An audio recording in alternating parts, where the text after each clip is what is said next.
여러분 안녕하십니까? 광주 MBC 뉴스데스크입니다. 한국형 발사체 누리호가 성공적으로 발사되면서 우리나라는 우주 강국으로 도약하는 큰 걸음을 내디뎠습니다.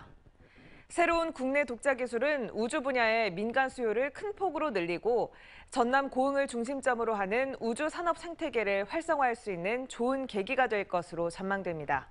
김주희 기자가 취재했습니다. 지난 2010년 3월 처음 제작에 들어간 한국형 발사체 누리호.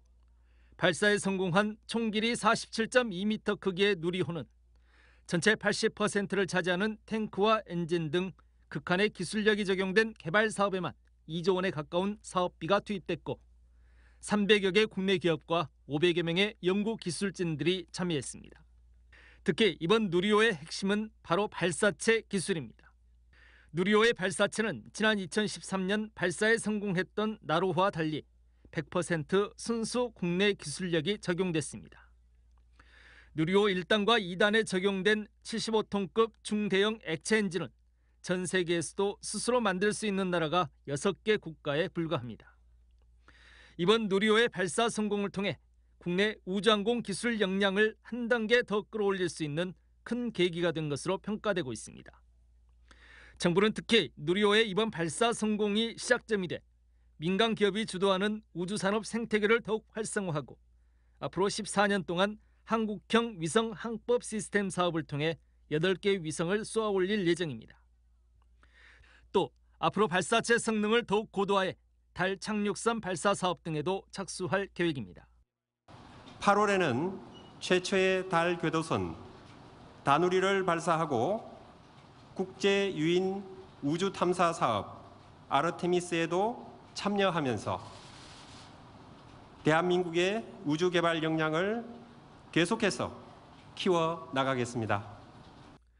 나로호에 이어 누리호 발사 성공이 디딤돌이 돼 전남 고흥은 우주 발사체 산업 클러스터 조성 사업이 더욱 속도를 낼 수 있을 것으로 전망됩니다. 고흥 나로 우주센터를 중심으로 2031년까지 8천억여 원을 투입해 추진 예정인 발사체 클러스터와 특화 산단 조성 계획도 한층 속도를 낼 수 있을 것으로 기대됩니다. 우주산업 클러스터 육성과 재정, 세제 지원 등 다양한 정책적, 제도적 지원을 적극 추진하여 뉴 스페이스 시대를 대비한 자생적 우주산업 생태계를 조성해 나가겠습니다. 누리호의 발사 성공을 계기로 30여 년 동안 이어져온 전남 고흥이 중심이 된 우리나라의 우주강국 도약의 꿈이 이제 현실화하고 있습니다. MBC 뉴스 김주입니다. 누리호가 성공적으로 발사되는 순간 현장 근처 우주전망대는 그야말로 벅찬 감동이 가득했습니다. 역사적인 순간을 함께 지켜본 시민들의 반응과 우주전망대 현장 분위기를 박광수 기자가 취재했습니다. 잘했습니다. 사무실 발사 이후 누리호가 빨간 불꽃을 내뿜으며 하늘로 뻗어나가자 발사대로부터 17km 떨어진 고흥 우주발사 전망대는 박수와 함성으로 출렁였습니다. 전국에서 모여든 시민들은 하늘에서 눈을 떼지 못한 채 간절한 마음으로 성공을 기원하고 태극기를 흔들며 성공적인 발사를 축하합니다. 울컥함에 눈물을 훔치기도 합니다. 눈물이 나더라고. 우리나라에서 이렇게 날아가는 게 너무 그냥 장하고 기특하더라고요. 대견스럽고. 누리호가 시야에서 사라진 뒤에도 휴대전화로 전해지는 발사 속보에 귀를 기울이다 성공적인 궤도 진입 소식이 전해지자 또다시 환호가 터져나옵니다. 세계에서 7인가 그리 되잖아요. 뿌듯하죠. 국내에서. 네, 또 우리나라 순수 기술로 해가지고 올라간다는 게 대단한 거 아니에요? 지난주 일정이 2차례나 연기됐지만 발사 성공의 장면을 직관하려는 사람들이 또다시 모여들면서 이곳 우주전망대는 하루 종일 발 디딜 틈이 없었습니다. 어린 자녀의 손을 잡고 먼 길을 달려온 부모는 아이와 함께 영원히 잊지 못할 추억을 남겼습니다. 저희 지난주에도 왔다가 못 보고 벌써 일주일 만에 400km씩 편도 400km에 지금 1600km. 어땠어요, 우리 아이들은 느낌이? 재밌고 신기했어요. 발사 성공의 감격과 환호로 이제는 우주광국이라는 벅찬 기대감으로 한반도 남쪽 땅끝이 후끈 달아올랐습니다. 우리나라가 이렇게 훌륭한지 몰랐어요. 대한민국 만세입니다. 정말 만세예요.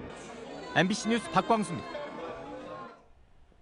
강기정 광주시장 당선인이 친환경 대중교통수단인 수소트램 설치 의지를 강하게 드러냈습니다.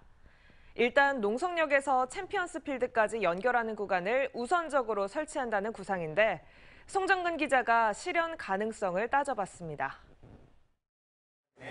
강기정 광주시장 당선인이 시장 후보 시절 내걸었던 수소트램 설치 공약을 언급했습니다. 농성역을 시작해 광천터미널과 챔피언스필드에 이르는 2km 안팎의 구간에 수소트램을 설치하겠다고 설명했습니다. 지하철이 경유하지 않지만 유동량이 많은 교통요충지의 보완 대책으로 수소트램을 언급한 겁니다.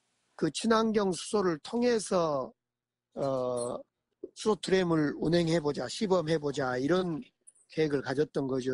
터미널을 거쳐서 챔피언스필드까지 약 짧은 구간을 시범 실시를 좀 해보겠다는 것이 수소트램은 기존 도로를 활용해서 설치해야 하기 때문에 노면 트램이 유력시되고 있습니다. 강 당선인은 후보 시절 광주역과 송정역으로 가는 수소트램도 설치하겠다고 당초 약속했지만 국토부와 철도청 등의 동의가 필요한 만큼 2단계로 추진하겠다고 밝혔고 시에 결단이 있으면 가능한 농성역과 챔피언스필드 구간을 1단계로 연결하겠다고 말했습니다. 하지만 문제는 예산입니다. 500억 이상의 예산이 소요될 경우 정부의 예비 타당성 검사를 받아야 하는데 1, 2단계 예산으로 1,300억 원가량의 예산이 들 것으로 예상되고 있기 때문입니다. 가능하면은 이제 그 예타를 면제받을 수 있는 방식으로 좀 추진할 수 있는 계획을 차분히 세울 수도 있거든요. 먼저 뭐 예산이 얼마나 들지는 좀 계산이 돼야 되겠지만 구간을 나누어서 연차별로 이렇게. 인수위는 현재 수소트램의 경제성과 예산 등에 대해 논의를 진행하고 있고 최종 보고서 발표 때 이 내용들을 구체적으로 밝힐 것이라고 설명했습니다. 전남북 거점 도시를 연결하는 수소 중심의 광역망 구축까지 계획하고 있는 강기정 당선인이 첫 단추를 잘 채울 수 있을지 관심이 모아지고 있습니다. MBC 뉴스 송정근입니다.